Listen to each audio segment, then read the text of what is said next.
This is Adam Neumann, the once dynamic leader of WeWork. An original WeWork employee says, "From where a lot of people sit, you never bet against Adam. He's always the guy who wins because the world sucks." This is who I am. This is what I do. I will not stop. Adam Neumann, who had a vision that promised to revolutionize how we experience office spaces. It was under his leadership that WeWork's sharp expansion appeared to symbolize a new era in the corporate world. Coupled with Adam's unique blend of charisma and ambition, they attracted investors and employees alike, which in turn propelled the company into the spotlight of the business world. Unfortunately, things only got worse from here. As WeWork goes into bankruptcy, its founder Adam Neumann is basking in the sunny neighborhoods of Miami, where the golden beaches are paved with ultra-high net worth individuals. 44-year-old Adam Neumann was the flamboyant leader of the office-sharing company whose meteoric rise was supposed to reshape how we worked in offices. But the American-Israeli entrepreneur was pushed out of WeWork amid a failed IPO in September of 2019, leaving the company on a downward trajectory that ended with its bankruptcy announcement earlier this month. And now, with morale at WeWork referred to by current employees as horrific, Neumann is the only one that appears to be doing just fine.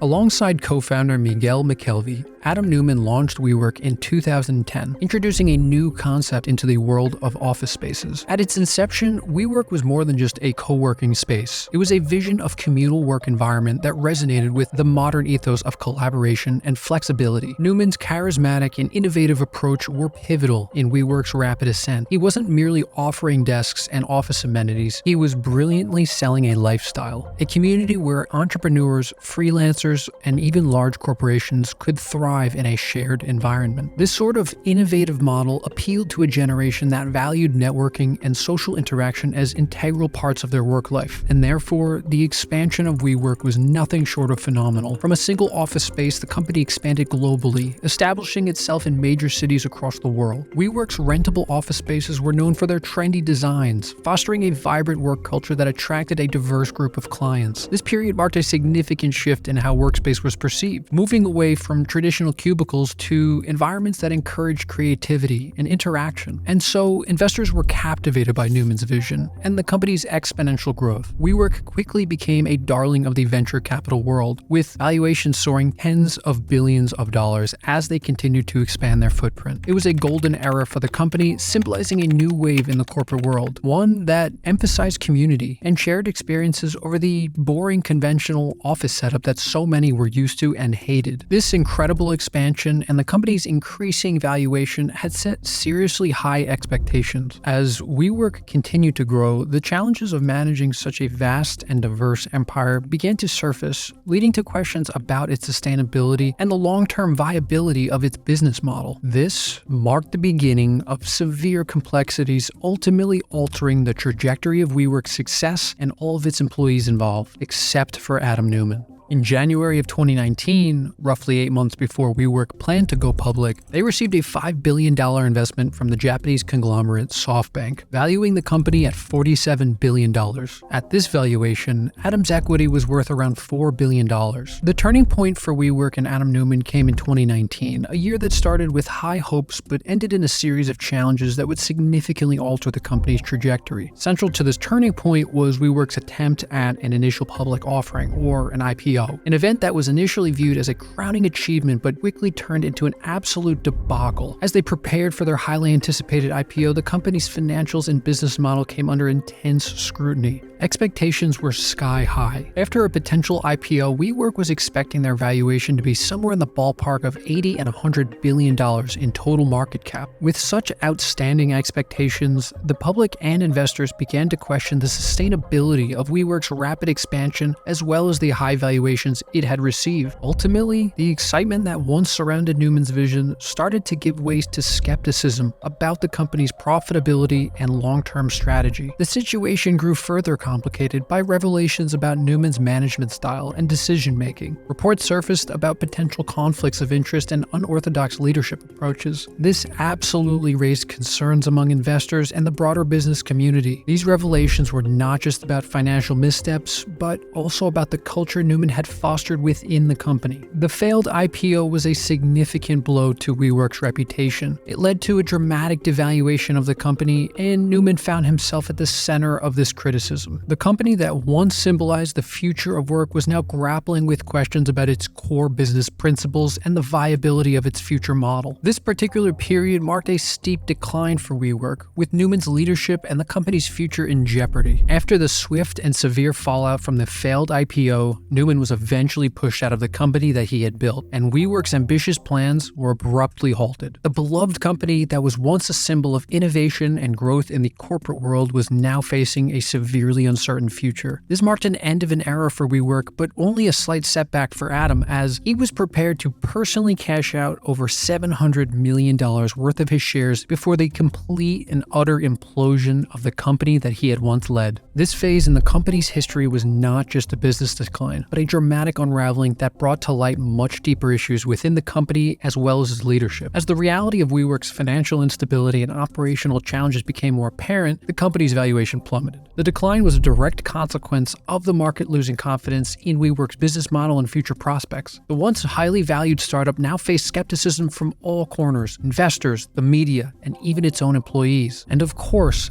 Adam Neumann, the visionary behind WeWork, faced personal and professional criticism. His leadership style, once praised as innovative and charismatic, was now being scrutinized for its lack of transparency and practicality. And most importantly, the impact of the company's decline was felt internally as well. News reports claim employee morale has plummeted as they grapple with all of the uncertainties surrounding their future. The once vibrant culture that WeWork had prided itself on was now taken over by confusion and disappointment. Meanwhile, Neumann's personal life seemed unaffected by the turmoil. While his once beloved company faced bankruptcy and its employees dealt with low morale, Neumann was reportedly enjoying a lavish lifestyle in Miami. This contrast between Neumann's personal situation and the company's struggles simply added to the public's fascination and criticism. The period following the failed IPO became a defining moment in WeWork's history. It was a time marked by financial losses, layoffs, and a fundamental questioning of the company's business practices. For Adam Neumann, it was a fall from grace, a stark departure from his earlier image as a pioneering entrepreneur. Far from the tumultuous environment of WeWork, Neumann is far from financially stricken. With the recent purchase of a private Miami estate, he has been embracing his billionaire status. He's known as a familiar figure in the city, known for his laid-back approach to life, often seen skateboarding around the town of East Hampton in the summer months and hosting social gatherings alongside his wife Rebecca. Neumann's ability to maintain a high-profile social life despite the controversies is indicative of his charismatic personality and his capacity to stay relevant. At the height of the WeWork boom, the Neumanns spent nearly $90 million purchasing 6 total properties across the country. This includes a Greenwich Village townhouse, a $35 million Gramercy compound, having purchased 4 out of the building's 7 units, a 60-acre farm in Westchester, New York that features a waterfall, a tennis court, and a horse riding wing. Not just one, but 2 Hamptons estates and an 11-acre property just north of San Francisco, complete with a guitar-shaped living room, a pool with a 3-story water slide, a spa, a racquetball court, an orchard, and a series of narrow windows spelling out the opening chords to a popular Grateful Dead song. According to the book The Cult of We, written in 2021, it was alleged that Adam Neumann and his passengers had been spitting tequila at each other and had not tipped the crew while on a flight on WeWork's $60 million company-owned Gulfstream 650. Back in 2018, the Wall Street Journal reported when a private jet that was carrying Neumann and his entourage had landed in Israel, the crew discovered a cereal box containing cannabis. The owner of the jet was allegedly so alarmed by this discovery and the fact that the drug had been brought across foreign borders, he allegedly pulled the plane, leaving Neumann and his pals without a ride back to New York. Neumann hosted rowdy and lavish corporate retreats, while Rebecca, his wife, who was given the title of Chief Brand and Impact Officer at WeWork, allegedly became known for firing people if she didn't like their energy. Celebrations were regular and as you would expect. For Adam Neumann's 40th birthday spectacular, it consisted of a 3-week trip that ended by inviting 24 friends to a beachside resort in the Maldives, while Rebecca invited pals such as Jared Kushner and Ivanka Trump to Italy for her 40th birthday. In a 2019 Vanity Fair piece, one staffer had reported that Rebecca fired a mechanic for WeWork's Gulfstream, not because he was lazy or bad at his job, but because she didn't like his energy. In the 9-year span between 2010 and 2019, WeWork raised a total of $16 billion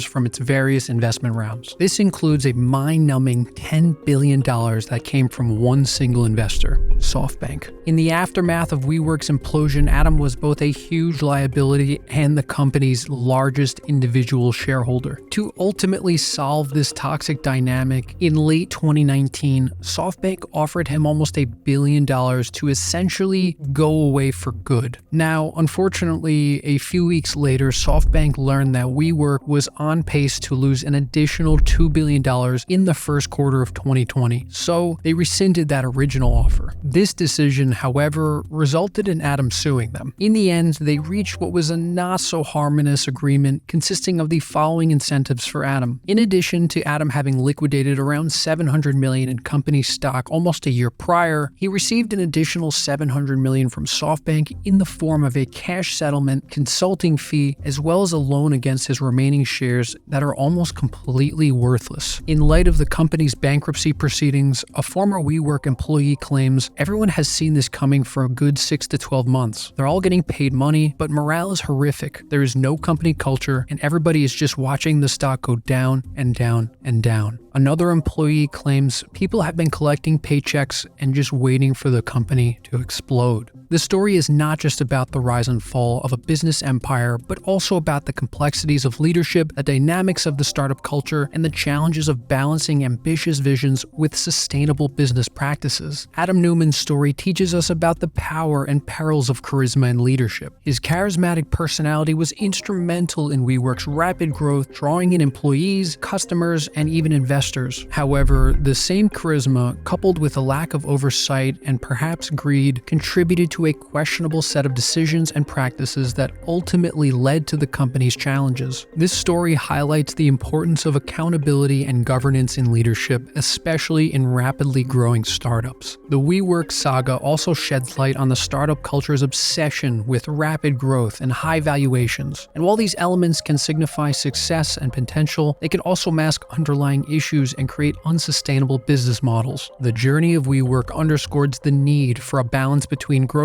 and stability, between innovation and feasibility. Adam Neumann's life post-WeWork, particularly his new venture and billionaire status, illustrates the concept of resilience and the ability to reinvent oneself. Despite the public scrutiny and professional setbacks, he has managed to maintain a somewhat positive public image, enough so to embark on new funding for his prospective business ventures. This kind of resilience is a crucial trait for entrepreneurs who often face setbacks and failures along their journey. This story acts as a memento of the ever-evolving nature of leadership and business. It teaches us that success is not a final destination, but a continuous journey marked by learning, adapting, and evolving. The rise and fall of WeWork and Neumann's ongoing adventures highlight the dynamic nature of the business world, where today's failures can become the foundations for tomorrow's successes. Adam Neumann's journey with WeWork and beyond is a multifaceted narrative filled with lessons about ambition, leadership, resilience, and the complexities of the modern entrepreneurial landscape. It's a story that continues to evolve, offering insights and cautionary tales for anybody interested in the world of business and innovation. Adam portrays himself as a very modest, very humble, having learned from his mistakes type of guy, but many will remain skeptical that he's learned his lesson at all.